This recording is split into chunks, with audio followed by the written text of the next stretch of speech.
Do you know that some AI and software jobs in the UK are paying more than £50,000 a year? And in Nepal, an experienced full stack developer can earn more than 1 lakh per month. But what about freshers? How much can someone actually expect when they are just starting? And is prompt engineers are earning in lakhs just by writing ChatGPT prompt? Or is social media making it sound bigger than it actually is? So today we are comparing 5 tech careers in Nepal and the UK using some salaries data and some real job vacancies. So I'm not going to talk randomly, I'm going to show you proof as well, like the real job vacancies with salary listed there. So make sure to watch till the end and do not forget to like, share and subscribe my channel if you are new here.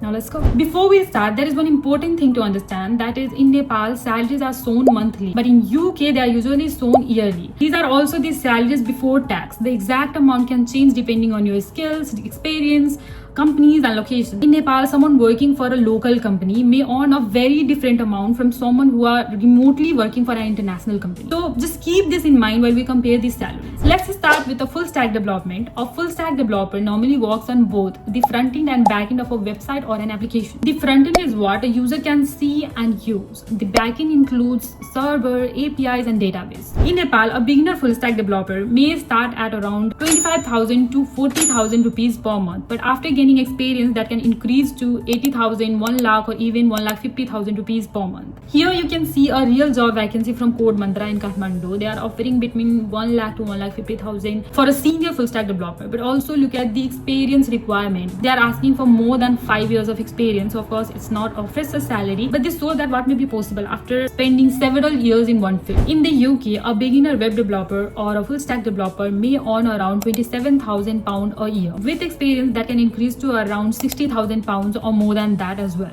Full stack development is quite beginner friendly as well, because you can build an application or a website to show your employers to enter the market, Also you can start freelancing or work for other people or build your own product as well. Next we have software engineering. Software engineering is a broad career. So software engineers may work on mobile app, website, business platform, banking systems, cloud software and so many other types of technologies. So in Nepal, a fresher software engineer may earn around 25,000 to 40,000 rupees per month. With more experience, someone can earn 60,000, 1 lakh or even more than that as well. And let me tell you, people working remotely for foreign country may earn much more than the normal local salary. But these remote jobs are more competitive as well. In the UK, the starting salary is commonly around £30,000 per year.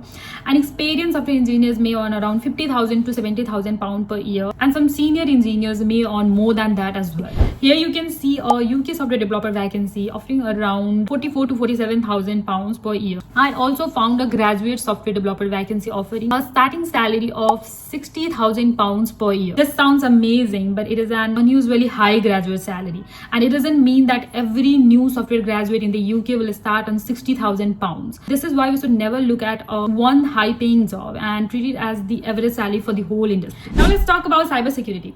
People working in cybersecurity protect systems, networks and companies' data from attacks. And in Nepal, someone starting with cybersecurity may earn around 25,000 to 50,000 per month, and with experience that can increase to 60,000 to 1 lakh or more than that as well.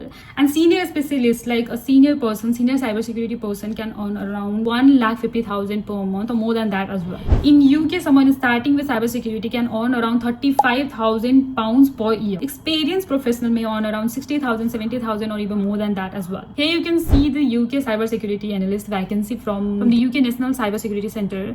The starting salaries are around £37,800. And here you can see another vacancy for senior cybersecurity engineer offering around 64 to 66,000 pounds.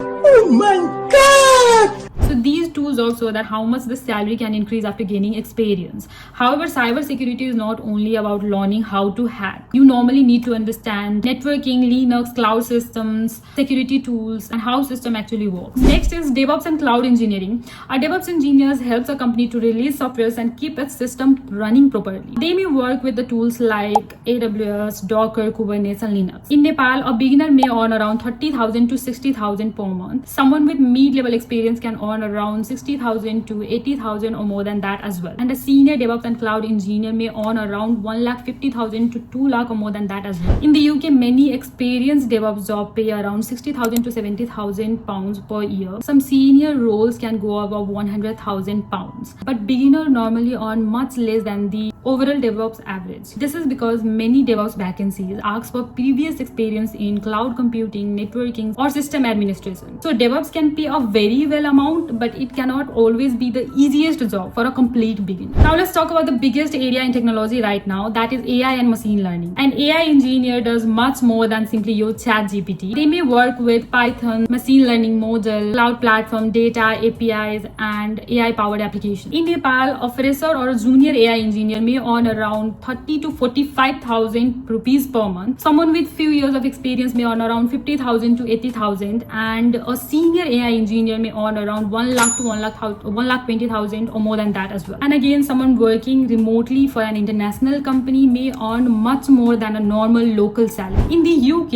AI engineer salary commonly start at around 35,000 pounds per year, with experience that can rise to 50,000, 70,000 or more than that. Here you can see a current AI related vacancy for a software engineer working on an AI material discovery platform. The salary starts at around 39,900 pounds and reaches around 46,000 pounds. A higher grade for same vacancy can reach nearly around 60,000 pounds. So this is a good example because it shows that the companies often combine AI with software engineering. They doesn't want someone who understands AI theory only. They want someone who can build real software and then use AI in the real product. So AI has a very good potential, but it also requires a serious learning. So you normally need a programming, data skills, mathematics, and some real projects. So it is a strong career, but it is definitely not a quick or easy shortcut. So finally, let's talk about prompt engineers. And you may have seen videos saying prompt engineers earn huge salaries just by writing instruction for ChatGPT. And prompt engineering is very useful skill. Definitely, companies need people who can understand how to test AI tools and improve their responses and create useful AI workflows. But there are not many jobs where your only responsibility will be writing prompts. One study looked at more than 20,000 LinkedIn job posts. It found out that only 72 dedicated vacancies or positions for prompt engineer. That was less than half of 1% of all the jobs they checked. So most of the companies want prompt engineering to be combined with something else, and that could be anything like AI engineering, data analysis, automation, marketing, or a knowledge of particular industry. So yes, learn how to use AI and write a better prompts, but not depend only on prompt engineering as a complete career plan. You can combine it with another strong skills. So those were the 5 popular tech careers and how their salary compares between Nepal and UK. So the numbers may look attractive, but remember that the highest salary comes from year of learning and real work experience. So do not select a career just because of the salary. Select something that you can study consistently and practice for several years, and you can become skilled at it genuinely. So comment below, what will you choose, like AI, software engineering, cybersecurity, DevOps engineering, or full stack development? And also I'd like to say, if you're watching me for the first time and haven't subscribed to our channel, then do subscribe it right now for practical and honest technology career guidance. I'll see you in another video. Till then, bye bye.